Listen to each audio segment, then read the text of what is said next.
Hey, son, wanna go to the...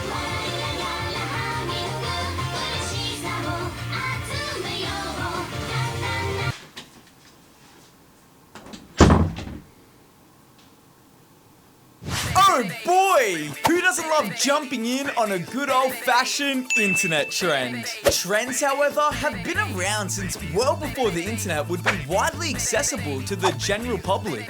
In the mid to late 90s, you had people going crazy over Tamagotchis. Others would be trying to replicate Michael Jackson's iconic moonwalk, while some would just be sitting in the corner quoting some shit like, "I'll be back." It's funny to me when people say today's generation is much dumber than past generations, because while I want to agree with that and would offer myself as a prime example, I've also never paid today's equivalent of $21 for a fucking pet rock.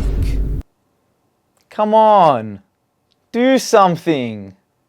Of course, the rise of the internet would give birth to many more trends, such as scary maze game videos, custom MySpace profiles, and people just parodying popular songs at the time. Stay out till 11 when my curfew is 10. Good night, sweetie, sleep well. Shut up, mum, I'm on MSN! Harlem Shake to Gangnam Style, fidget spinners to Skylanders. These were all harmless trends that people would buy into. Sure, buying a fidget spinner for $10 was the equivalent of burning money, and you think people would learn from that, but nope. Here's a Labubu plush for $100. I'm sure you'll care about this thing or even remember why you bought it in 2 to 3 years' time. Trends come and go, but I'll tell you what's here to stay. Oh god, please don't say anime. Anime.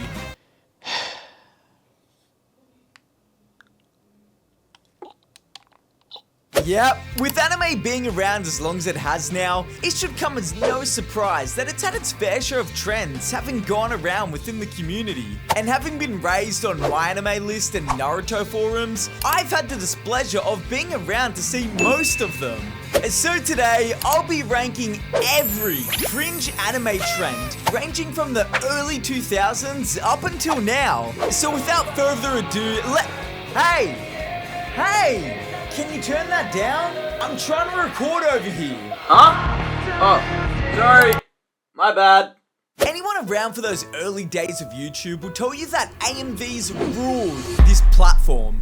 You couldn't log onto YouTube to watch Charlie the Unicorn without at least coming across a Naruto Linkin Park AMV. AMVs would how I'd be introduced to some of my favorite shows like Soul Eater and Air Gear. And while I'm thankfully not stupid enough to buy a fucking Labubu doll, I am certainly cringe enough to have made a Sword Art Online AMV, as well as many others back in the day.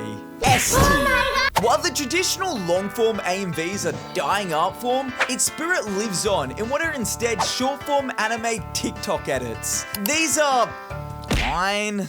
Admittedly, some are insanely well edited that I could only wish a longer version existed for, but the vast majority of them are just seemingly passionless slop. Like they just downloaded CapCut, put some clips together with stock effects, and threw some music over the top of it. Sure, this is exactly what we were doing in 2007 on Windows Movie Maker, but we did it with love, damn it! C tier. Whereas, what is easily my favorite anime trend recently, and what I regard to be the true spiritual successor to AMVs, are MMVs. Yes, MMVs have been around since just about as long as AMVs have, but they were never quite as popular and often quite underwhelming. However, with editing software advancing and just the general ability of editors vastly improving, MMVs have seen an insane resurgence within the anime community, with some MMVs genuinely leaving me speechless when watching them through for the first time. Like, how the fuck do you make this? S tier.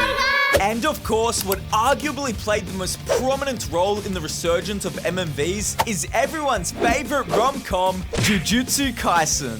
With the romance being Gege's biased love for Sukuna, and the comedy being our suffering over its rushed ending and final chapters. With one of the most anticipated fights in all of anime finally reaching its climax in the manga, every visual artist in the world suddenly spawned in from out of the gulag and would post their edited rendition of Gojo vs. Sukuna.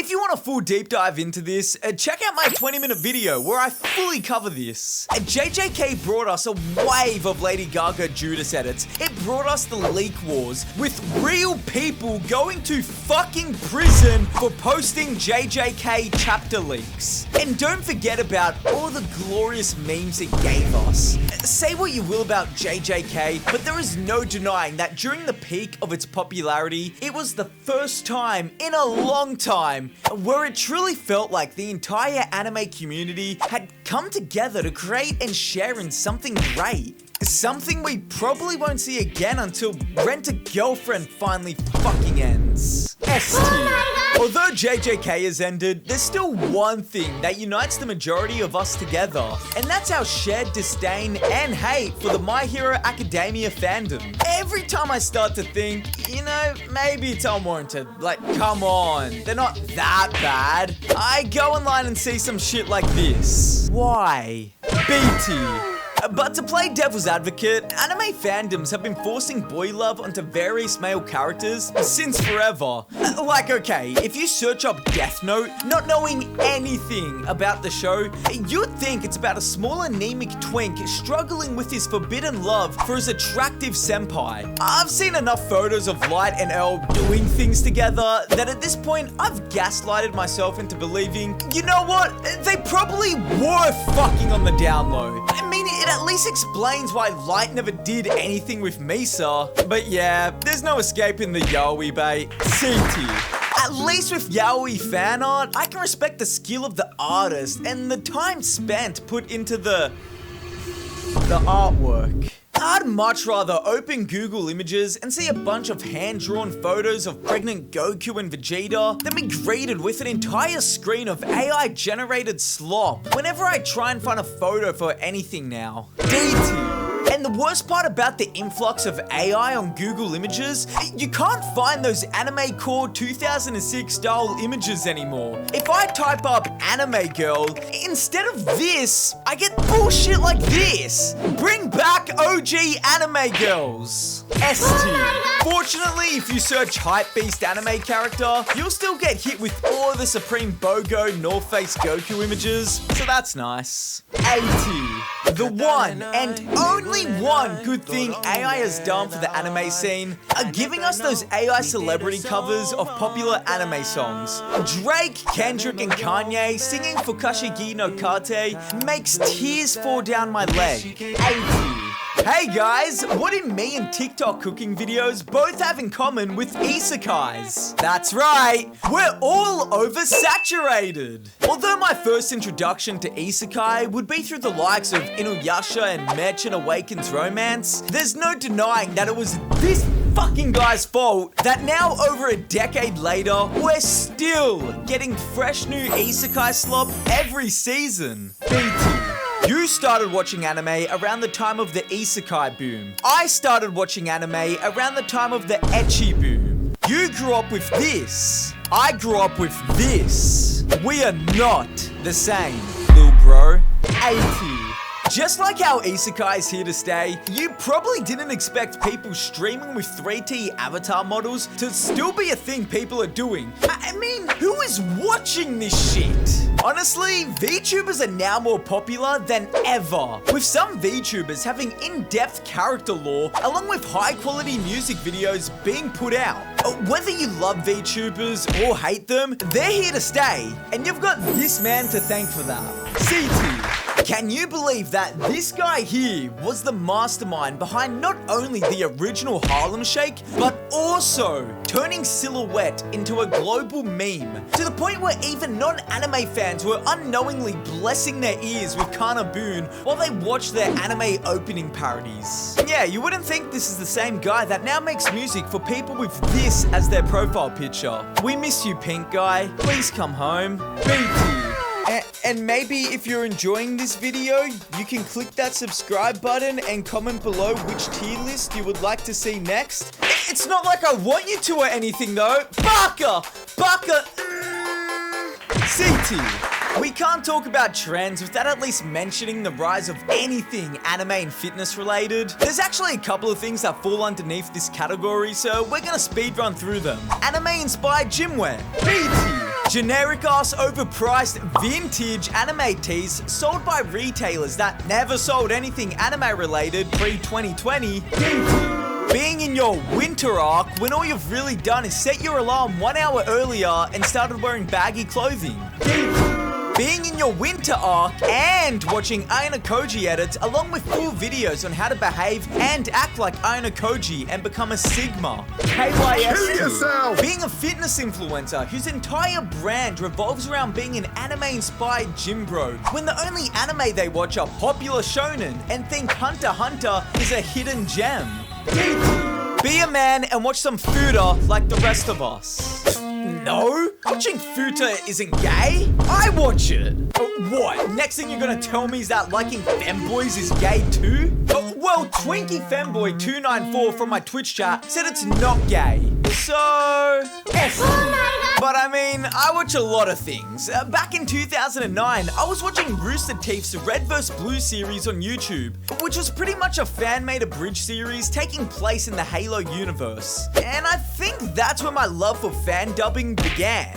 Of course, you have the classic DBZ abridged by Team 4-Star, but without a doubt, my favorite abridged series I've been following is Sword Art Online abridged by Something Witty Entertainment. I've been keeping up with this abridged series since 2013, and we are still on the fucking Alpha Online arc. Even though we only get like 1 episode a year, it's peak.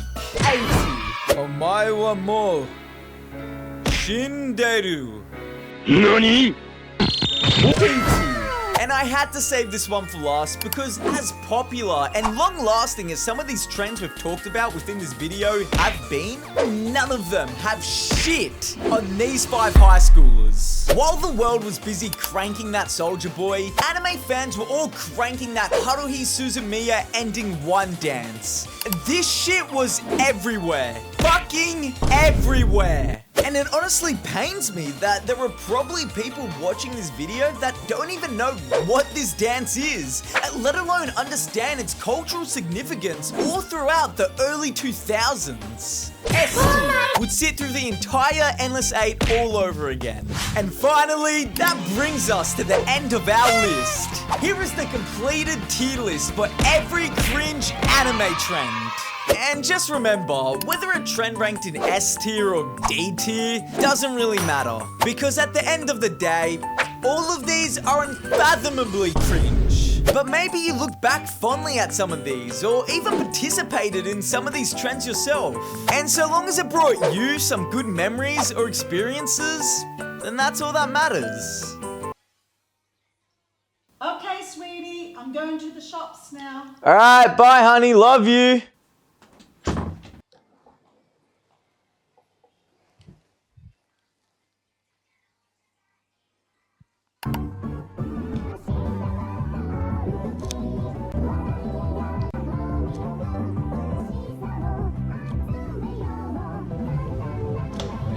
Hey, I'm back. I forgot my keys.